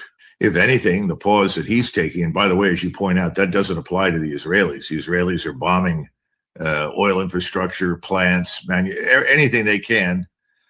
And that doesn't help matters, but they're not terribly responsive at this stage to President Trump. I think they regard him as a bought man who's going to have to do whatever they tell him. I suppose that his inner circle, including the military, they're all sitting in a room saying, how do we get out of this? How does this end? What's the end state look like? What can we accept? And an awful lot in Washington is mortgaged to vanity. You know, in other words, we can't do X because that will make us look as though we lost. And as I point out to people, what happened in Vietnam? And people say, what do you mean? I said, we lost. Yeah, we left. We just left. We lost and we left. And we said, too bad about the 58,500 American lives. And oh, by the way, too bad about the nearly 2 million Vietnamese we killed, needlessly and pointlessly. We just left. And many, many years later, you had people that went back to Vietnam from the United States, some of whom had served in Vietnam, like former Senator Webb. And they went there and said, look, this is a terrible mistake and we regret it deeply and we want to do business with you. And much to everybody's surprise, the Vietnamese were willing to cooperate. And we've had better relations since then than ever in our history. But this is a bad habit with America. I mean, I dislike it, but this is the way we do business. And I think that at some point this could happen again. But right now, I think you're going to see this war take on new dimensions. Now, when we talk about invading Iran, I love to go back to the Dardanelles in 1915 when the British decided, well, it was really Churchill, who was always severely inebriated when he made most of his decisions. And he was equivalent to the Secretary of the Navy or Minister for the Navy. And he said, well, we need to seize the Dardanelles. And once we've seized these from the Turks, then the Royal Navy can sail through the Dardanelles, through the Straits, and it can take Constantinople under fire. And we'll land more troops in Constantinople and drive the Turks out of the war. And they decided, well, after they lost some ships that they couldn't defend in the Straits, they said, well, we're going to land a force there to take the Straits. Well, if you look at the Straits, and the Dardanelles, and then you look at the Straits of Hormuz, the Straits and the Dardanelles, you know, the British landed here and the Turks were up here. Right. And that's the way it stayed for 9 months. And they went from 75,000 troops up to 500,000 troops. It was a catastrophe. Finally, this man Kitchener, and I'm sure you'll remember who Herbert Kitchener was, one of Britain's famous imperialist generals. Sure. Kitchener said, this is crazy. We can't win this, and withdrew everybody. The British lost about 50,000 killed. It's illegal to drive without car insurance in almost every U.S. state, but there's one thing you could try pretty much any time if you want to save. And they pulled all 500,000 men out, and it failed. Now, if you go to the Straits of Hormuz, you look at the walls around the strait. Instead of being like this, they're almost like this. How are you going to take this and control it? Where do you put soldiers or Marines to control anything? That would be the death march of death marches for an army trying to cross these vast territories. And here's something else that people just don't understand. We live in a new world. Everybody says, well, this is asymmetric warfare. No, it's not. You have on one side the United States, which has fielded its World War II force structure. You're looking at the 1944-45 force structure with new stuff, but it's the same force structure. Aircraft carrier battle groups, lots of aircraft, bombers, and so forth. On the other side is the new 21st century force structure, and that is the ISR strike structure. Well, what does that look like?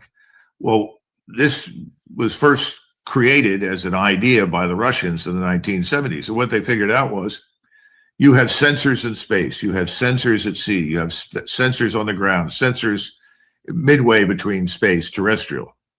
You link all of these sensors in real time to all of these strike systems, which are becoming very precise. And now we've reached the point where this precision is striking. It's incredible. And we once had a monopoly on precision back before the turn of the century.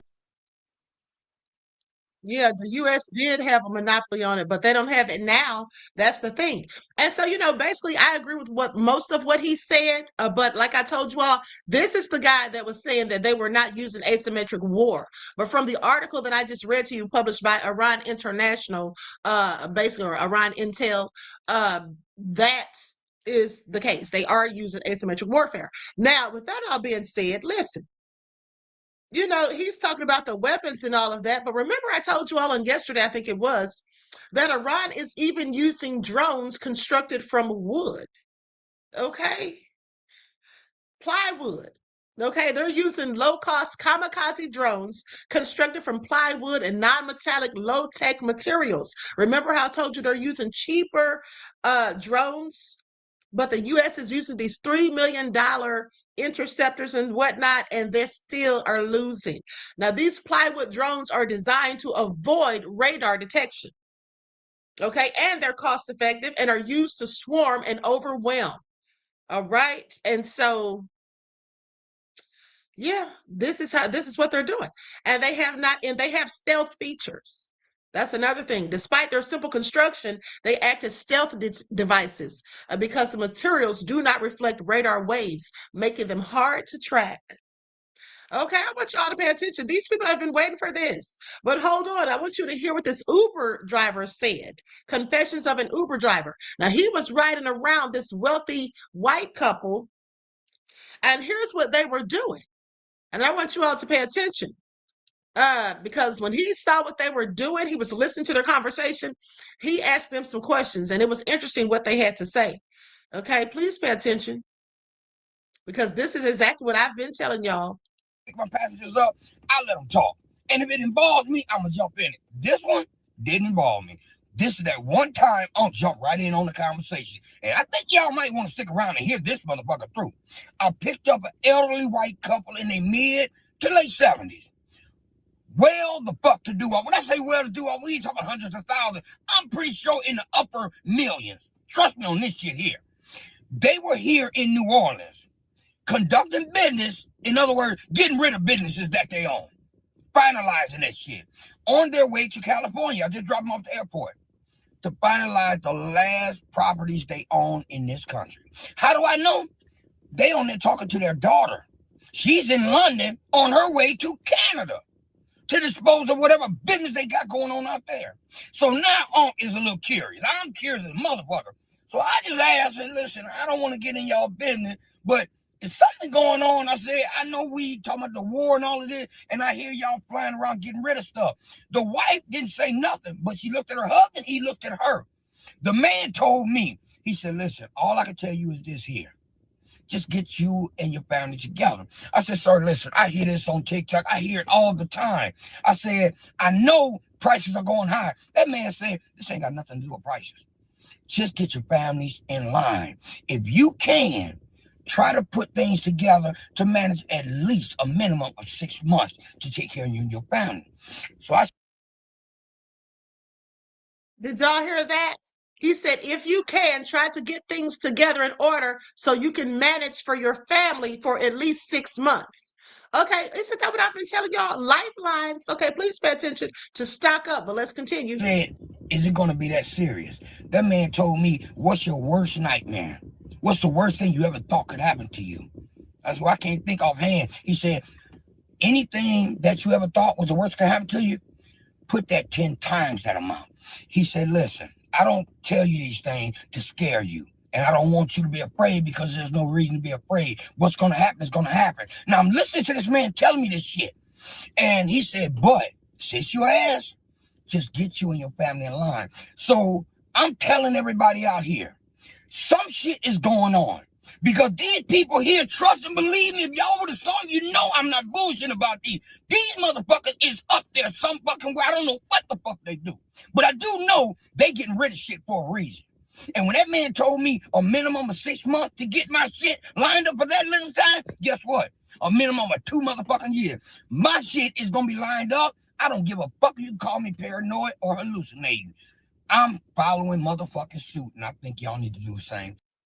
Okay, he said, I think y'all need to do the same thing. And that's what I've been telling y'all. Okay, I've been telling y'all, and today is the day. I told y'all it was coming. So with that all being said, make sure you're following the lifelines and getting your non-perishable food items, water, stocking up on everything that you need, medical supplies and all of that, finding people you can barter with, getting your generators and everything, okay? Batteries, flashlights, candles, everything. Y'all better be paying attention. So, because they're basically telling him the same thing that I've been telling you. And it's going to get real drastic. And if you think back to about a month or so ago, maybe a little bit further, when I was telling you all, y'all don't even understand how bad it's going to get. Like, y'all don't even know what's coming. Remember, I kept telling y'all that? And I was talking about these dreams that I had, and I can't say everything on here. So exactly what I'm talking about. Okay, it's about to get real ugly, and it's going to be darkness. Okay, it's probably going to be periods of darkness and all of that. So make sure you get ready for it. And I think that something's going to happen to the power grid, like I also keep telling you. Now, with that all being said, this guy did a video. No, hold on. Before we go to that, this guy talking about this black woman who joined ICE and basically giving his thoughts on any black person who joins ICE, period. But before we go to that footage, let's go to this, where this guy reminds us of how Kamala said something about going back. Remember when Kamala said we're not going back? This guy says, well, Trump is taking us back, and Trump has said he's talked about going back. Okay, so let's get into it. Likes up, everyone, please. Like and share. Thank you in advance. So, sister says, Queen has preached this for the last 5 years. Y'all better listen up. Okay, thank you, beloved. Okay, here we try go. to make this one shorter, but watch to the end. Y'all remember when Kamala said this right here? But America, we are not going back. We are not going back. See, people think she was saying that just to be saying it, like it didn't mean nothing. Understand this right here. Trump mentioned a lot of times during his campaign speeches that we was going back to that time. Here you go.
Those are some of his quotes right there. You can go look them up. But let's continue. Remember when Pete Hegseth said this right here? Because we are the War Department. Godspeed. See, what they're using and saying is reference to history back during those times that they're trying to take us back to. But people don't see it. And they don't hear the dog whistles. And they showing you in your face. But by you not knowing history, they can say these things and do these things because they know you don't know. Y'all, I am so annoyed with myself. I didn't realize I was muted And I was sitting here trying to read it to you all. Now, could you all see the writing on there for yourselves? I'm just sitting here pausing it to read. Okay. I was sitting here, but did you all get to read it once in the chat if you all were able to see the writing, if you all could read it yourself?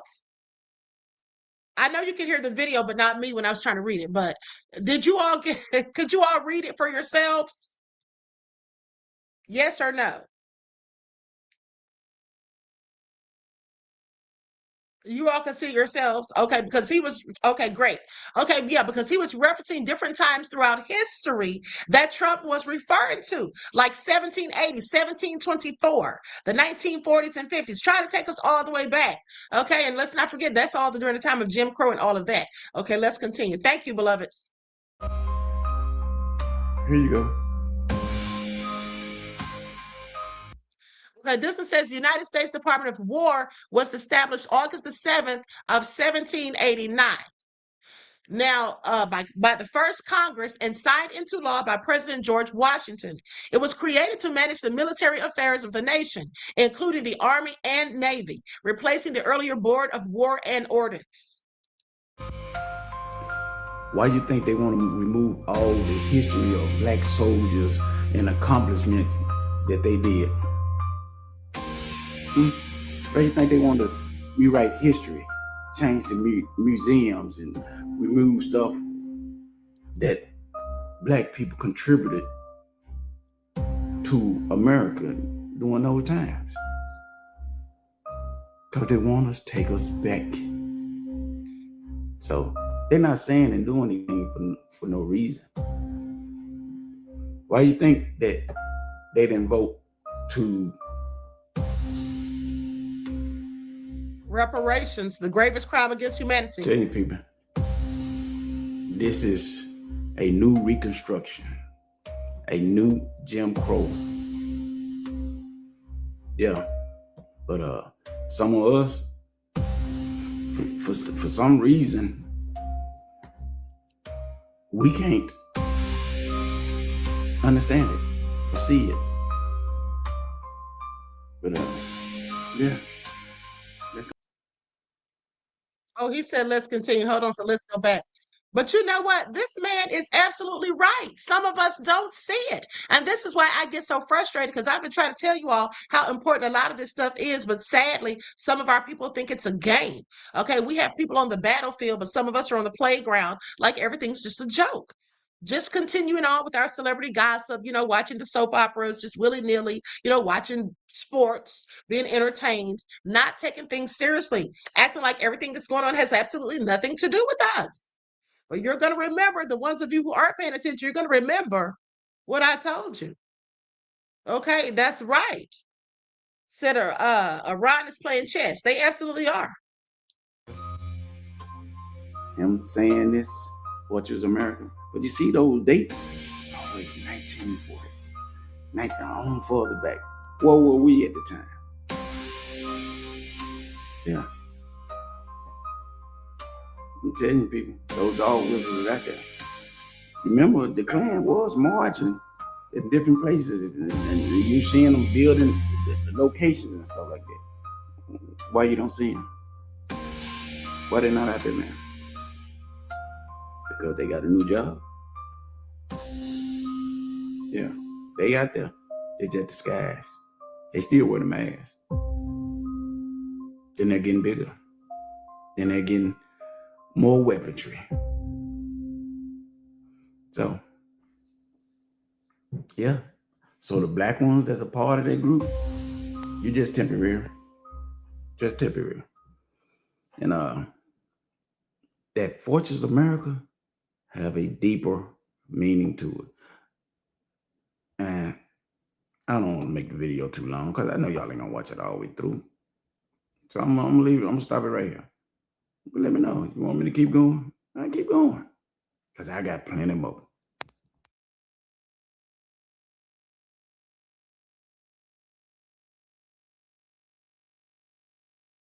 I'm gonna try to make this one shorter, but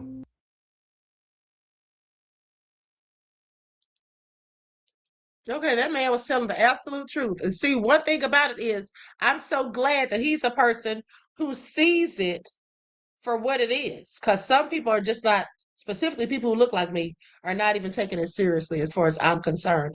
Okay, hold on. I'm sending this to my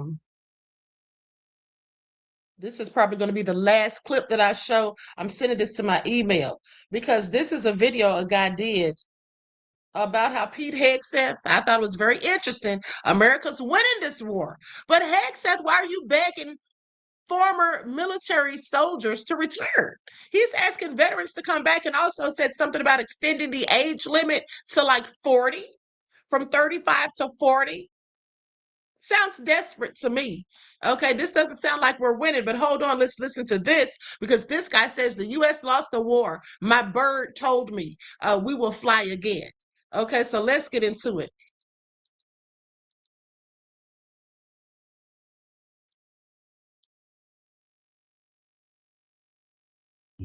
This morning is what many people think already is true about the war in Iran. 2 of the US carriers have been hit. It was not a landry fire. There is an image of a carrier that was hit in 1969. And what my bird said is that the damage to the Gerald Ford was actually substantial. Now, what my bird also said is that they are not telling the truth in relation to how many of our boys and girls have actually been struck.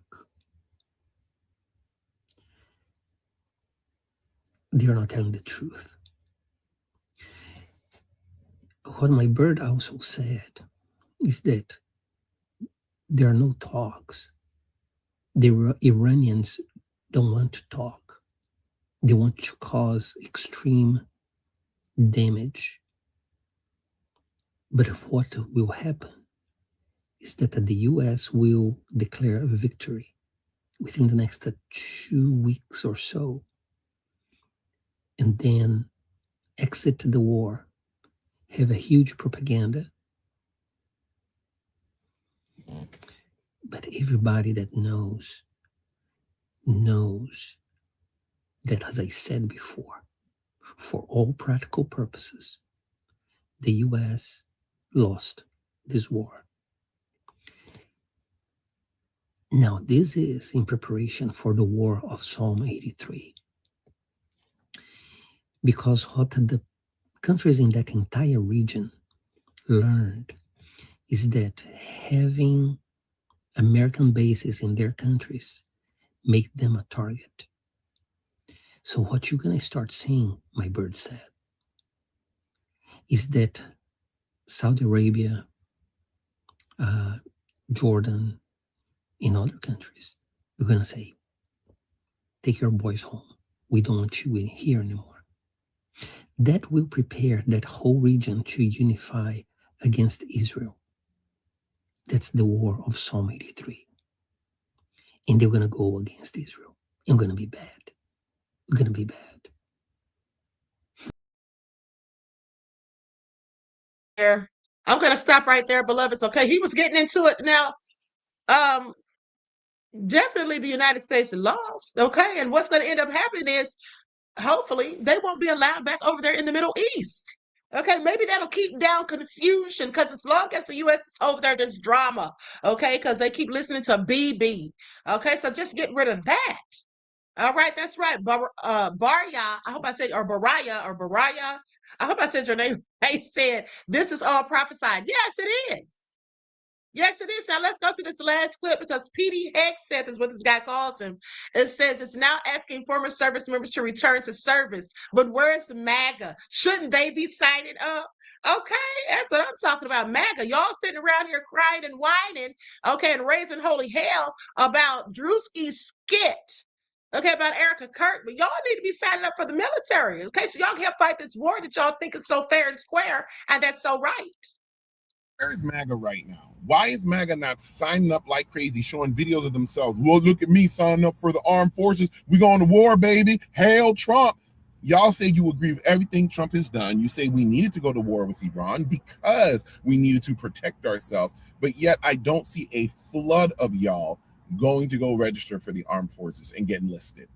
Pete Hegseth is asking for, we need trained former armed forces members to come back to service. I mean, this is ridiculous. And he's doing that because they might actually do the draft. But why is he out here begging? Oh, we'll change it from 4 years of service down to 2 instead, but we need you to come back. Where is MAGA? And you want to know why MAGA is not running the sign up? Because deep down inside, they know this is stupid. Deep down inside, they know this war makes no sense. Deep down inside, they know going to this war is not going to benefit them. They know it, but they can't admit it. They can't, because they are almost about to drink the Kool-Aid. Like, they just can't go back at this point. They have been brainwashed, but they know there's that fighting urge in the back of their mind that's telling them this doesn't make sense. And that's why we don't have the numbers we need that they want to come back to the military, come go into armed forces and whatnot. I don't understand how MAGA can still physically say that they're supporting Trump at this point. And it's not just the gas prices, y'all. It's across the board. What has gotten better? That's the question. What has gotten better?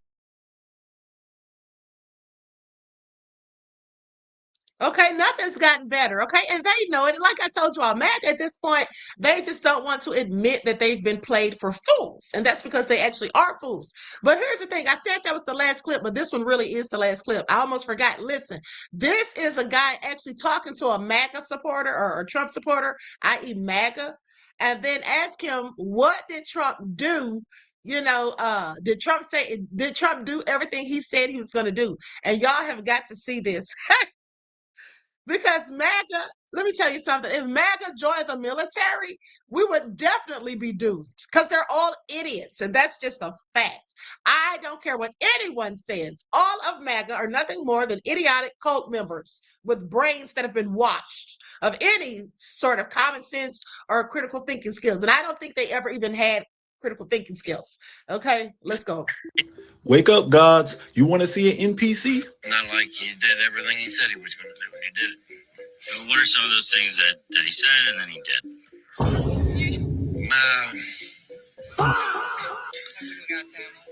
Give me just one thing. One thing he said and then he did. He caught me off guard there. It's a follow-up question, bro.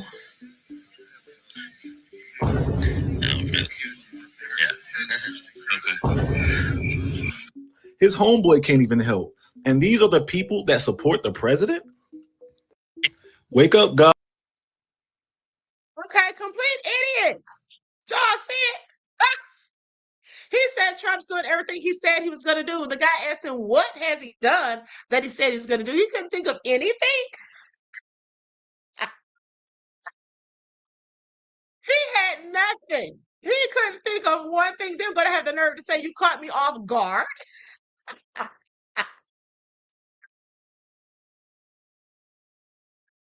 Oh, and I tell you, and that is the type of minds, okay? Those are the type of minds that voted for Trump, okay? I hope the world doesn't think that we're all that ignorant. All right. Well, they know the black people aren't, because most of us are not MAGA.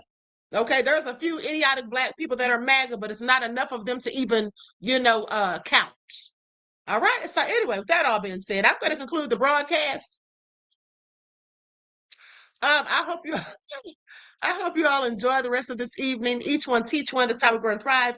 Do something productive, constructive, but never destructive. And always remember, beloveds, to keep the Most High first in your lives. And until next time, I will talk to you all again soon. Peace.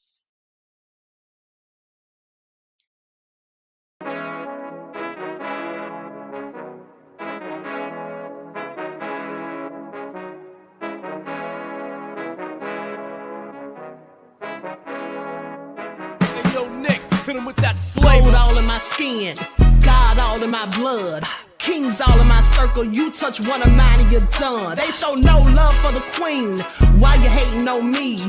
Is it cause I'm free and I got Malcolm X in my jeans? I got dreams like King Luther, shed blood like Kunsa. You ain't helping my people, I ain't got nothing to say to ya. I want all the smoke like hookah. Talking reparations, America won't be great until they give us compensation. I'm like, I'm the hottest right now. See a bunch of lames out here trying to jock on my style. They be doing too much. I'm the queen, it's too easy. It's like they all at Popeyes, how they be talking so greasy. I just sit back and laugh while these haters get madder. So nefarious how they don't want my pockets with cheddar. I tell them they can do better. These snakes in the grass can leave a bite on your ass, cause y'all be trusting too fast. I got my foot on the gas, other one on they necks. Dropping receipts on haters, you better show some respect. I'm never facing regrets, we only facing the threats. Running through every challenge like a relay, break no sweat. It's a cold game, so I got that blanket with me. Now that my people awaken, ain't no going to sleep. I do not play by my piece, this time I'm playing for keeps. You talking slick, but when I see you like them ends, we gon' meet. And I got gold all in my skin, God all in my blood, kings all in my circle. You touch one of mine and you done. They show no love for the queen, why they hating on me? Is it cause I'm free and I got Malcolm X in my jeans and I got gold all in my skin, God all in my blood, kings all in my circle. You touch one of mine and you done. They show no love for the queen, why they hating on me? Is it cause I'm free and I got Malcolm X in my jeans and I got